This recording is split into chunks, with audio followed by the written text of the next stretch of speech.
May be എൻ്റെ മോൻ ജനിക്കണതിന് ഒരു 1 year or 1.5 years ബിഫോർ സ്പെയിനിൽ പോയി. അത് അമ്മയുടെ ഒരു വേറൊരു സ്പിരിച്വൽ ഒരു അങ്ങനെ ഒരു ആഗ്രഹത്തിന് വേണ്ടി ഫാമിലി എല്ലാവരും പോകണം എന്നൊരു എന്തോ ഒരു നേർച്ചയ്ക്ക് വേണ്ടി അങ്ങനെ പോയതാണ്. പക്ഷെ ഞങ്ങൾ അതൊരു ഹോളിഡേ ആക്കി മാറ്റി കുറച്ചൊക്കെ. സോ ഐ തിങ്ക് അതാണ് ഫസ്റ്റും ലാസ്റ്റും നടന്നിട്ടുള്ളത്. സോ അത് കഴിഞ്ഞ് പിന്നെ പാൻഡമിക്കും എല്ലാം കൂടെ ഒക്കെ ആയിട്ട്. സോ ഇപ്പോൾ ഐ തിങ്ക് ഇപ്പോൾ കുറച്ച് അവർക്ക് ടൈമുണ്ട് കുറച്ചുകൂടെ. ഇപ്പോൾ അമേരിക്കയിൽ ഇങ്ങനെ ഇപ്പോൾ ഈ 3 വർഷം ഇങ്ങനെ റിലാക്സ് ചെയ്തിരുന്നു. അപ്പോൾ അവിടെ ഇവിടെയൊക്കെ ഇങ്ങനെ ജസ്റ്റ് സ്ഥലങ്ങൾ കാണാനൊക്കെ അങ്ങനെ വലിയ ട്രാവൽ ചെയ്ത് ഭയങ്കരമായിട്ട് സ്ഥലം കാണാനൊന്നും പോകാൻ ഉള്ള ടൈപ്സ് ആൾക്കാരല്ല അപ്പയും അമ്മയും. ഈ പോകുമ്പോൾ പ്രോഗ്രാമിന് ഓസ്ട്രേലിയ പോകുന്നു അല്ലെങ്കിൽ UK പോകുന്നു, അവിടെ പോകുന്നു, അങ്ങനെ പോകും എന്നുള്ളതൊക്കെ ഉള്ളൂ. ദാസേട്ടൻ ഇങ്ങനെ കണ്ടിന്യൂസ് ആയിട്ട് വർക്ക് ചെയ്യുന്ന ഒരാളായിരുന്നല്ലോ. അപ്പൊ എപ്പോഴെങ്കിലും ഒരു മകൻ എന്നുള്ള നിലയിൽ ചേട്ടൻ എപ്പോഴെങ്കിലും അച്ഛനൊന്ന് റെസ്റ്റ് എടുക്കണം, അച്ഛനെ ഒന്ന് അങ്ങനെ എപ്പോഴെങ്കിലും ചിന്തിച്ചിട്ടുണ്ടോ? നമുക്ക് തോന്നുന്നില്ല അങ്ങനത്തെ ആൾക്കാർക്കൊക്കെ ഇപ്പൊ നമുക്ക് ആഗ്രഹം ഉണ്ടാവല്ലോ, നമുക്ക് നമ്മുടെ പേരൻസിനെ റിട്ടയർ ചെയ്യണം എന്നൊക്കെ നമുക്ക് അങ്ങനത്തെ ഇപ്പൊ ഇതുണ്ട്. പക്ഷെ അതിന് ചില ആൾക്കാർക്ക് അത് പറഞ്ഞിട്ടുള്ളതല്ല. ഒന്നാമത് എനിക്ക് അപ്പയുടെ ലെവലിലുള്ള ഒരു ടൈപ്പ് ഒരാളിനെ എന്താണ് റെസ്റ്റ് ചെയ്യിപ്പിക്കാൻ പറ്റൂല. എന്ന് വെച്ചാൽ പുള്ളിക്ക് പറഞ്ഞാൽ ഇതിങ്ങനെ പൊയ്ക്കൊണ്ടിരിക്കുന്നതാണ്. പിന്നെ ഇവൻച്വലി ടൈം, ഏജ്, ഇങ്ങനത്തെ കാര്യങ്ങളൊക്കെ നമ്മൾ എപ്പോഴെങ്കിലും നമ്മുടെ അടുത്ത് പറയും, ഓക്കെ ഇനിയിപ്പോൾ കുറച്ചൊന്ന് റെസ്റ്റ് എടുക്കാന്നൊക്കെ. അല്ലെങ്കിൽ ഇപ്പോഴാണ് ആ ടൈം. ഇനോവേ കറക്റ്റ് ആയിട്ട് ഒരു പാൻഡമിക്കും വന്നു. സോ പുള്ളിയുടെ ലൈക്ക് ഈസ് ഓക്കെ, ഇത് ആക്ച്വലി ഓക്കെ ഇനിയിപ്പോൾ ഞാൻ എന്താണ് ചില്ല് ചെയ്യാം. അപ്പോൾ അമ്മ ഇങ്ങനെ പറഞ്ഞാൽ നമ്മൾ നടക്കാൻ പോകുന്നത്. അപ്പോൾ അതൊക്കെ ഭയങ്കര മടിയാണ്. പക്ഷെ അല്ലെങ്കിൽ ഡയറ്റും കാര്യങ്ങളൊക്കെ വളരെ കൺട്രോൾഡ് ആണ്.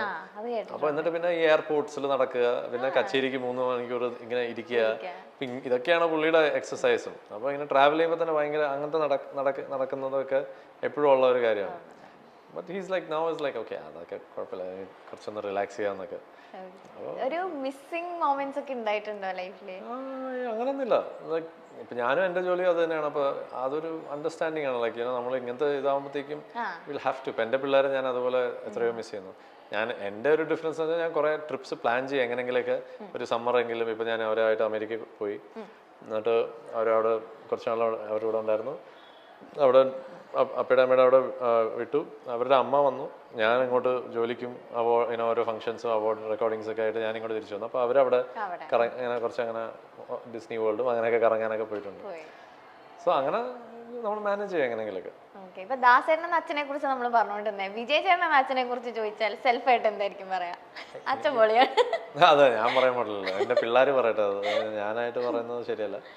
പക്ഷേ ഞാൻ ഭയങ്കര അറ്റാച്ച്ഡ് ആണ് അവരുമായിട്ട്. ഇമോഷണലി ലൈക്ക് നമ്മൾ എപ്പോഴും സംസാരിക്കുകയും ഞങ്ങൾ അങ്ങോട്ടും ഇങ്ങോട്ടും ഓരോ കാര്യങ്ങൾ ഓപ്പണായിട്ട് പറയും.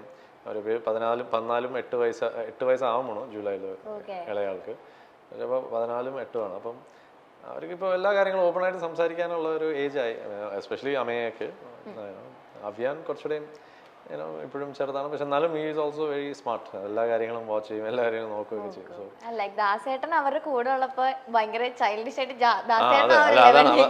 അതാണ് എനിക്കൊക്കെ അങ്ങനത്തെ പ്രോത്സാഹനമൊക്കെ ഇപ്പോഴാണ് കിട്ടുന്നത് പുള്ളിയുടെ. പക്ഷെ അതെന്താ വെച്ചാൽ ഞാൻ പറയാ നേരെ മരുമക്കൾക്ക് എന്താണ് പ്രോത്സാഹനം ഭയങ്കരമായിട്ട് വാരി കൊടുത്തു, കുഴപ്പമൊന്നുമില്ല. എനിക്കൊക്കെ ഇത് കുറേ നാളെ ഇപ്പൊ വളരെ എന്തെങ്കിലും പാട്ട് ഇറങ്ങിയ നീ ആ പാട്ട് നന്നായിട്ട് പാടി. അതിനുശേഷം എന്തായാലും അങ്ങനെയൊക്കെ. പക്ഷെ വളരെ റെയറായിട്ട് ശരിക്കും ഇഷ്ടപ്പെട്ടാൽ മാത്രമേ പറയുള്ളൂ. ഇപ്പൊ മാമൻ എന്ന് പറഞ്ഞ റിലീസായ പാട്ട് റഹ്മാൻ സാറിന്റെ, അപ്പൊ അത് ഇറങ്ങി. അപ്പൊ അതിങ്ങനെ എല്ലാവർക്കും ഭയങ്കരമായിട്ട് ഇങ്ങനെ നല്ല റിപ്പോർട്ടായിട്ട് ഇങ്ങനെ പോയിക്കൊണ്ടിരിക്കുക. അപ്പൊ അവിടുന്ന് അമ്മ ഇങ്ങനെ വിളിച്ചത്, അപ്പൊ വിളിച്ചു, ആ പാട്ട് ഭയങ്കരമായിട്ട് ഇഷ്ടപ്പെട്ടു എന്ന് പറയാൻ പറഞ്ഞു എന്നൊക്കെ പറഞ്ഞ്. എന്നിട്ട് ഞങ്ങൾ വീഡിയോ കോള് സംസാരിച്ചു, ഞാൻ നന്നായിട്ട് പാടിയിട്ടുണ്ട്, കൊള്ളാം എന്നൊക്കെ പറഞ്ഞു. അത് പറയുന്നത് വളരെ റെയറാണ്. നമുക്ക് ഭയങ്കര സന്തോഷമായിരിക്കും. നമ്മളതിങ്ങനെ ഓക്കെ കൂടുതൽ എക്സൈറ്റഡ് ആവണ്ട, നമുക്കത് ശീലമായല്ലോ, അങ്ങനെയാണെന്ന് നമുക്ക് അറിയാലോ. ഓക്കെ, അപ്പോ ഈ മ്യൂസിക് ഇൻഡസ്ട്രീനെ പറ്റിയിട്ട് അപ്പൊ എന്തൊക്കെയായിരുന്നു പറഞ്ഞു തന്നിട്ടുണ്ടായിരുന്നത്? ഇപ്പൊ ലൈക്ക് അവിടെ നമുക്ക് ഈ പറഞ്ഞ പോലെ പറഞ്ഞു തരാനൊന്നുമില്ല. ഞാൻ കണ്ടു വളർന്ന കുറെ കാര്യങ്ങളുണ്ട്.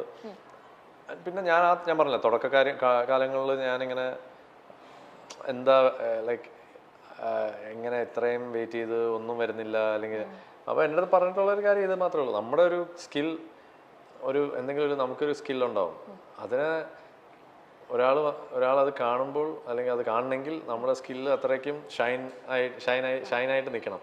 ലൈക്ക് പ്രോപ്പറായിട്ട് നമ്മളത് മിനുക്കി നമ്മൾ ഡിസ്പ്ലേയിൽ വെക്കുമ്പോഴത്തേക്കും കണ്ട് ഇത് വേണം എന്ന് ഒരാൾക്ക് തോന്നണം. അപ്പോൾ നമ്മുടെ ആ പ്രോഡക്റ്റ് പ്രോപ്പറായിട്ട് നമ്മൾ പോളിഷ് ചെയ്ത് ഷൈൻ ചെയ്ത് വെക്കേണ്ടത് നമ്മുടെ ചുമതലയാണ്. I think that was one thing that okay. അപ്പോൾ നമ്മൾ ബാക്ക് ഇപ്പോൾ പറഞ്ഞ നമ്മളൊരു യൂഷ്വലി എന്താ പറയുക, ഇൻസ്റ്റാഗ്രാമിൽ നമ്മൾ കാണുന്ന കുറേ പോസ്റ്റുകളാണ് ഭയങ്കര മൗണ്ടൻ സക്സസ് എന്ന് പറഞ്ഞിട്ട് വെള്ളത്തിന് മുകളിലുള്ള ഇത്രയുള്ളത്. പക്ഷേ ഇത്രയൊക്കെ ഉണ്ട് hard work, difficulties, ups and downs, എന്താണ് ഫ്രസ്ട്രേഷൻസ്, എന്താണ് എത്രയോ കാര്യങ്ങളും അതിൻ്റെ പുറകിൽ, ആരൊക്കെ അതിൻ്റെ കൂടെ ഉണ്ടെന്നുള്ളതൊക്കെ. അപ്പോൾ അതൊക്കെ ബാക്കിലാണ്. അതൊക്കെ ബാക്കിലുള്ളത് എത്രയോ പേര് കാണില്ല. എല്ലാവരും വിചാരിക്കാം യേശുദാസ് സുഖമല്ലേ, എന്താണ് നല്ല ചാൻസ് കിട്ടുന്നുണ്ടാവും, എന്താണ് എപ്പോഴും ബ്രേക്ക് കിട്ടുന്നുണ്ട്, അല്ലെങ്കിൽ വണ്ടി മേടിച്ചു കൊടുക്കാൻ അച്ഛനുണ്ട്, ഇങ്ങനത്തെ കാര്യങ്ങളൊക്കെ. അതൊക്കെ സിമ്പിൾ തിങ്സ്. അതൊക്കെ നമ്മൾ ഇരുന്ന് ആലോചിക്കാൻ പോയി കഴിഞ്ഞാൽ ഞാൻ ഇതൊക്കെ പറയുന്നത് only because that is what most people like ഈ ഒരു നല്ലൊരു വലിയൊരു അച്ഛനുള്ള ഒരു ആൾക്കാർക്കൊക്കെ ഫേസ് ചെയ്യുന്നത്. ഇപ്പുറത്തെ സൈഡിൽ they talk about nepotism and അങ്ങനത്തെ കാര്യങ്ങൾ ഓൾസോ. ബട്ട് ഇതിൻ്റെതായിട്ടുള്ള ഡിഫിക്കൽട്ടീസ് ഇതിനുമുണ്ട്, അതിൻ്റെതായിട്ടുള്ള ഡിഫിക്കൽട്ടീസ് അതിനുമുണ്ട്. So it's part of life. അല്ല, ഇപ്പൊ ദാസേട്ടൻ തന്നെ പറഞ്ഞിട്ടുണ്ട് കഴിവുള്ളവനെ അംഗീകരിക്കണം. അത് എല്ലാവരും പറയുന്ന കോമൺലി പറയുന്ന ഒരു കാര്യമാണ്. അപ്പൊ ദാസേട്ടൻ എടുത്തു പറഞ്ഞ കാര്യമാണ് കഴിവുള്ളവനെ നമ്മൾ അംഗീകരിക്കണം എന്നുള്ളത്. പക്ഷെ ഇപ്പൊ ചേട്ടൻ നേരത്തെ ഇപ്പൊ നമ്മൾ സംസാരിച്ചിരുന്ന പോലെ ഇപ്പൊ ദാസേട്ടന്റെ മകനാണെന്നുള്ള ഒരു അംഗീകാരത്തിലുപരി അങ്ങനത്തെ കാര്യങ്ങൾ ചേട്ടൻ ഫേസ് ചെയ്തിട്ടുണ്ടോ? ദാസേട്ടന്റെ മകനാണെന്നല്ലാതെ വേറൊരു സൈഡിൽ നിന്ന് ഞാൻ ആലോചിച്ചിട്ടില്ല. പക്ഷെ അങ്ങനെയൊക്കെ സംഭവിക്കുകയാണെങ്കിലും ഇറ്റ്സ് ജസ്റ്റ് ടൈം. ഓരോ സമയത്ത് നമുക്ക് എന്തെങ്കിലുമൊക്കെ ഫേസ് ചെയ്യാനുള്ളത് നമ്മൾ ഫേസ് ചെയ്യുന്നു. And then it's just that's it. Like നമുക്ക് അതിനെപ്പറ്റി കൂടുതൽ ചിന്തിച്ചുകൊണ്ടിരുന്ന യു കാൺ ലിവ്. ലൈക്ക് ചിന്ത ഇല്ല എന്നല്ല ഞാൻ പറയണം, ചിന്ത ഉണ്ടായിട്ടുണ്ട്. പക്ഷേ sometimes you just put it aside and then you just focus on just enjoying just enjoying life. അങ്ങനെ മുന്നോട്ട് ഇങ്ങനെ കൊണ്ടുപോവുക, try to be happy, peaceful, അങ്ങനത്തെ കാര്യങ്ങളൊക്കെ. കൂടുതൽ നമ്മൾ അതിലേക്ക് ശരിക്കും നമ്മളെ വിളിക്കാത്തത് നമ്മളുടെ അടുത്ത് ഇഷ്ടമില്ലാത്തതുകൊണ്ടാണ്, അല്ലെങ്കിൽ നമ്മൾക്ക് ചാൻസ് തരാത്ത, ഇങ്ങനെയൊക്കെ ചിന്തിക്കില്ല എന്നല്ല, ചിന്തിച്ചിട്ടുണ്ട് കുറേ വർഷങ്ങളൊക്കെ അങ്ങനെ ചിന്തിച്ചിട്ടുണ്ട്. ഈവൻ ഈ ഇടയ്ക്കും പോലും ചില പാട്ടുകൾ നമ്മൾ പാടാൻ വേണ്ടി നമ്മളെ വിളിക്കുമ്പോൾ നമ്മൾ മനസ്സിലായിരിക്കും നമ്മളെ വിളിച്ചത് ഓക്കെ. ഇപ്പോഴും റീസെൻ്റ്ലി ഇറ്റ്സ് ഹാപ്പൻ, നമ്മൾ പാടാൻ വേണ്ടി വിളിച്ച് അത് പാടിക്കഴിഞ്ഞ് നമ്മുടെ ഇൻഡസ്ട്രിയിലെ ഒരു ഏറ്റവും വലിയൊരു കുഴപ്പം, നമ്മുടെ എന്ന് വെച്ചാൽ മലയാളം മാത്രമല്ല ജനറലി സിനിമ ഇൻഡസ്ട്രിയിലുള്ള ഏറ്റവും വലിയ കുഴപ്പം ഐ തിങ്ക് എസ്പെഷ്യലി ഇന്ത്യയിലാണെന്ന് തോന്നുന്നത്.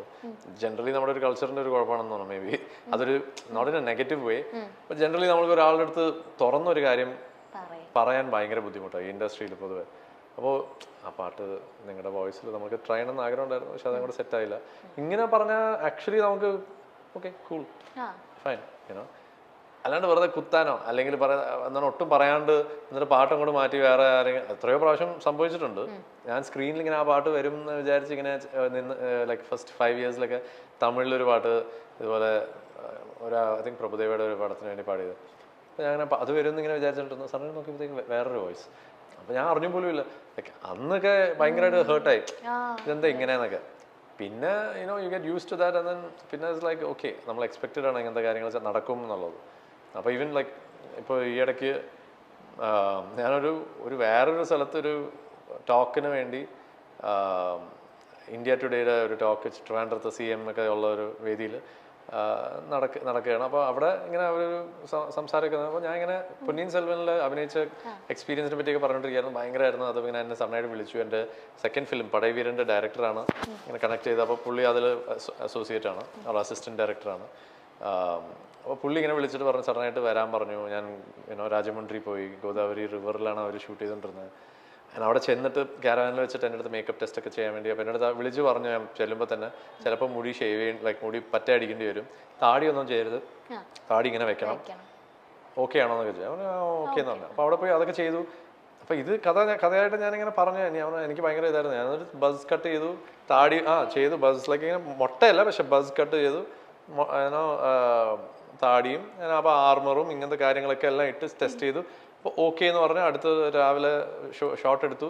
ഒരു ഡയലോഗൊക്കെ ഉണ്ടായിരുന്നു, അതൊക്കെ കുറച്ച് തെറ്റിച്ചു, ടെൻഷനായി, കൺഫ്യൂഷനായി ഇതൊക്കെ. പക്ഷെ എന്നിട്ട് ഷോട്ട് ചെയ്ത് കഴിഞ്ഞപ്പോഴത്തേക്കും ഇങ്ങനെ സാറിന് ഇഷ്ടപ്പെട്ടു എന്നൊക്കെയാണ് പറഞ്ഞതെന്നൊക്കെ പറഞ്ഞ് അതിന് അടുത്ത വേറെ പിന്നെ സ്കെഡ്യൂളിൽ ഹൈദരാബാദ് പോയി ഫുൾ ഹോഴ്സ് റൈഡിങ്ങും വിക്രം സാറിൻ്റെ കൂടെ കുറേ ഷോട്ട്സും ഇതൊക്കെ കഥയായിട്ട് പറഞ്ഞു കഴിഞ്ഞിട്ട് സഡനായിട്ട് ഇപ്പോൾ ഞാൻ ഇങ്ങനെ കൊച്ചിയിലേക്ക് വന്നപ്പോഴത്തേക്കും എൻ്റെ അടുത്ത് ആരോ പറഞ്ഞു അത് മറ്റേ പൊന്നിയിൻ സെൽവനിൽ അഭിനയിച്ച കാര്യം ഭയങ്കര എന്താണ് വിവാദമായല്ലേ, എന്തോ ഇഷ്യൂ എന്തോ പറഞ്ഞു. ഞാൻ പറഞ്ഞു എന്ത് വിവാദം, ഞാനൊന്നും അങ്ങനെ വിവാദമായിട്ട് അത് അറിഞ്ഞ പോലും ഇല്ല. ഇത് ലൈക്ക് ഒരു 2-3 ദിവസം മുമ്പേ എൻ്റെ അടുത്ത് ആരോ പറഞ്ഞു. അപ്പോൾ ഇന്നും വേറെ ഒരാൾ പറഞ്ഞു. അപ്പോൾ ഞാൻ പറഞ്ഞു ഞാൻ അങ്ങനത്തെ ഒരു സംഭവം അങ്ങനെ ഒരു വളരെ ഞാൻ പറഞ്ഞു എന്നാലും മണി സാറിനോട് വർക്ക് ചെയ്യാൻ പറ്റി എന്നുള്ളത് ഭയങ്കര ഒരു ഭാഗ്യം തന്നെയാണ്.